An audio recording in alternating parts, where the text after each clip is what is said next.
You ask Tiger to solve. This deals with linear equations with one unknown. The final result is n equals -13. Let's solve it step by step. Group all constants on the right side of the equation. Subtract 4 from both sides. Group like terms. Simplify the arithmetic.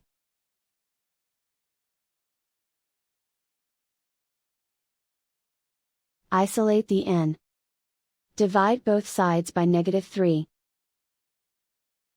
Cancel out the negatives. Simplify the fraction. Move the negative sign from the denominator to the numerator. Find the greatest common factor of the numerator and denominator. Factor out and cancel the greatest common factor. And so the final result is n equals -13.